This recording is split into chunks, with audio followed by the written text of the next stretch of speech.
दोस्तों, आज की कहानी है।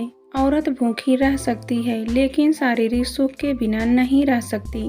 कहानी पसंद आए तो वीडियो को लाइक और सब्सक्राइब जरूर करना।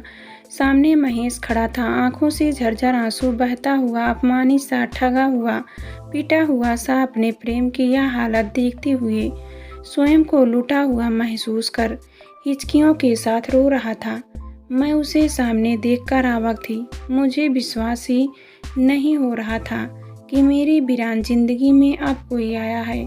सपना रूंधे गले से महेश मुश्किल से बोल पाया। किसी गहरे कुएं से आती मरियल सी आवाज आज मुझे मेरे उन सब उद्बोधनों से ज़्यादा भारी और अपनी महसूस हुई जो मैं पिछले 10-12 साल से सुनती चली आ रही थी। सपना स्वीट हार्ट, अपना डियर, सपना डार्लिंग की आवाज़ों का खोखलापन जो मैं पिछले 2-3 बरस से महसूस कर रही थी, आज और ज़्यादा खोखली लगने लगी। मेरे चारों तरफ मेरा अपना बनाया, अपना रचाया हुआ संसार खड़ा था। मलिन और निस्तेज पड़े हुए मेरे शरीर के चारों ओर शानदार चीज़ों से सजा हुआ मेरा बंगला अभिमान के साथ आसमान से बातें कर रहा था। उसी अभिमान के रथ पर कभी मैं भी सवार होकर सपने संजोया करती थी। सपना एक बार मुझे खबर तो दी होती अपनी बीमारी की। मेरे निःशक्त शरीर को देखते हुए महेश के गले से दबी दबी सी आवाज़ निकली। महेश के दिल में मेरे लिए टिमटिमा कर जलता हुआ दीपक मेरे मन के अंधेरे में एक किरण सी चमकी। अकेलापन, अवसाद और उदासी भरे मन में महेश की उपस्थिति में दस्तक से एक नई तरह की आशा का संचार हुआ। महेश ने ढूंढकर कमरे की लाइट जलाई। कमरा एक बार फिर से रोशन हो गया। चारों तरफ गर्द ही गर्द जमा हुआ था। महंगा महंगा आधुनिक सामान धूल से आटा पड़ा था। कमरे की सजावट जहां अपने अतीत की आलीशानता बयान कर रही थी, वहीं उस पर जमी धूल की परत वर्तमान की बेजान तस्वीर पेश कर रही थी। स्पर्श सुख की अनुभूति पिछले कई महीने से उसने महसूस नहीं की थी। मेरी अवसादग्रस्त जिंदगी की चिड़चिड़ाहट और चिल्लाहट से त्रस्त होकर नौकर नौकरानियां काम छोड़कर चली गई थी। महीनों से साफ सफाई नहीं हुई थी। पैसे से श्रम खरीदा जा सकता है, अपनापन नहीं। इसका प्रत्यक्ष दर्शन मुझे हो रहा था। दीवार पर लगे विशाल आईने पर निगाह पड़ते ही मैं चौंक गई। लेटे लेटे ही अपना प्रतिबिंब देखकर मुझे रोना आ गया। एक बार तो खुद को ही नहीं पहचान पाई। मेरे पर हमेशा हंसते खिलखिलाते रहने वाला विशाल आईना गदला होकर मायूसी प्रकट कर रहा था। रोशनी से मेरी हालत और का जायजा लेकर महेश और भी ज़्यादा द्रवित हो गया। सपना कम से कम एक फ़ोन तो कर दिया होता, इतनी बीमार पड़ी थी, एकदम पीली पड़ गई हो। महेश अपराध बोझ से ग्रस्त होकर अपनी ही रो में कहे जा रहा था। मैं महेश की हालत समझ रही थी। एक एक बीती बात मुझे याद आ रही थी। जब शरीर था तब विचार नहीं थे, अब शरीर नहीं रहा तो विचार डेरा डालने लगे। अकेलेपन और अवसाद से महेश की सहानुभूति मुझे कुछ हद तक उबार रही थी। मैं उसकी से आंखें नहीं मिला पा रही थी। महेश मेरा इंतज़ार इतना लंबा इंतज़ार करता रहा। मेरे लिए अभी तक इंतज़ार या फिर यूं ही आया है। अचानक यादों के खंजर दिमाग में ठक ठक कर रहे थे। महेश मेरा सहपाठी था। कॉलेज के वही दिन हवा में उड़ने के थे, आसमान से बातें करने के। यौवन पूरे निखार पर था। मैं तितलियों की तरह इधर उधर मंडराती रहती। कलियां खिलेगी तो मधु मंडराएंगी ही। और फिर या तो समय होता है युवाओं को आकर्षित करने का, लोगों की फिसलती निगाहें पकड़कर आह्लादित होने का, हरदम सजना संवरना, इधर उधर इतराते हुए फिरते रहना। ना कोई चिंता थी, ना ही कोई परवाह, बस उड़ते ही जाना, लोगों की निगाहों में चढ़ते जाना, उनकी कानाफूसियाँ सुनकर उल्लासित होना और उनकी प्यासी निगाहें ताड़ कर उन्हें और तड़पाना। उनकी अतृप्तता भरी मनुहार सुनकर स्वयं को तृप्त महसूस करना चिंता नहीं थी तो चिंतन भी नहीं था। हमेशा न जाने कब मुझसे दिल लगा बैठा था। भावुक महेश मेरे रूप यौवन के मोह जाल में फंस गया था। हरदम वह बिना पानी की मछली की तरह तड़पता रहता। पुरुष बेचारा पहले प्यार को अपने दिल पर लगा लेता है। मेरे लिए पुरुषों की तड़प मेरी आत्मसंतुष्टि थी। अनादिकाल से चली आई परंपरा नारी की तड़प से पुरुषों की आत्मसंतुष्टि को तोड़ना मेरी आँख को तुच्छ करती थी। मैं 20वीं सदी की नारी थी। मेरे विचारों में खुला आसमान था। ये मेरा स्वतंत्र अस्तित्व है। मैं भी पुरुष की तरह एक इकाई हूँ। प्रेम प्यार एक अलग बात है, लेकिन शादी बच्चे का बंधन मुझे नागवार लगता था। कॉलेज के दिन फुर कर उड़ गए। महेश की मासूम याचना मेरे मस्तिष्क पर सामान्य सी ठक ठक थी। अपनी अलग अलग पहचान बनाने की लौ मन में निरंतर जलती रहती। मैं भावुकता में न बहकर पूर्ण व्यावसायिक हो गई थी।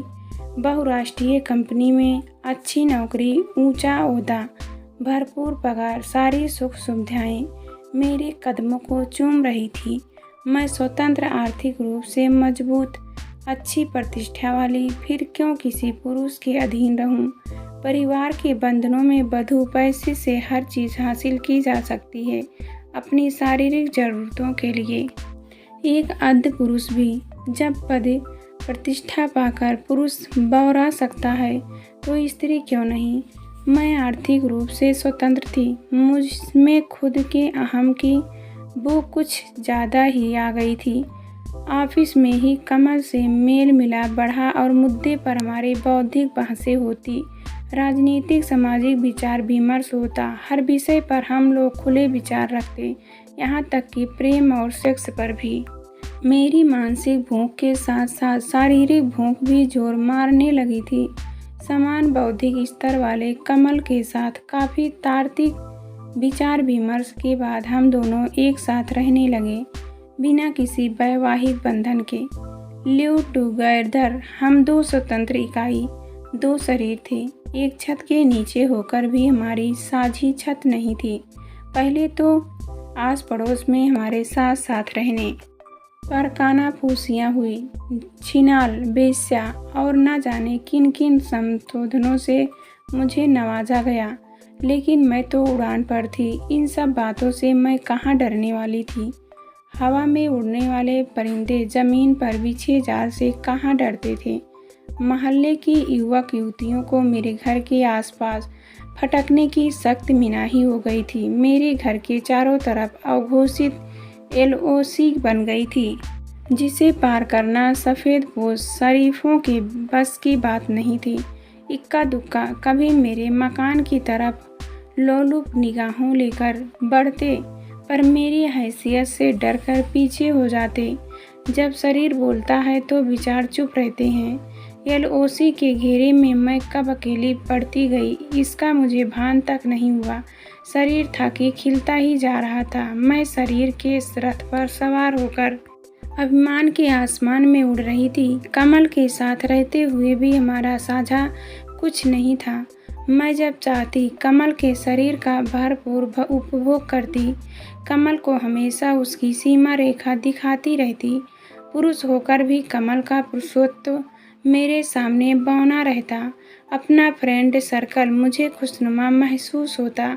लिव टुगेदर, मैं पति पत्नी के बीच की लाज और लिहाज, सामाजिक दबाव और बच्चे होने का मानसिक दबाव नहीं था। बस उच्च श्रृंखल व्यवहार, शरीर का विभिन्न तरह से भरपूर उपभोग परम आनंद प्रदान करता। देखते ही देखते कमल के साथ का मौखिक अनुबंध पूरा हो चला। साथ रहते कमल के मन में घर बसाने की चाहत खुल रही थी। कमल बहुत भावुक हो उठा था। अलगाव से उसे बेचैनी हो रही थी। वह शादी कर घर बसाने के लिए मिन्नतें करने लगा, लेकिन मैं तो मन और तन के उफान पर थी। तन अभी भी भरपूर बोल रहा था। भाव तो मन में थे ही नहीं। भाव होते तो मन कमज़ोर पड़ जाता।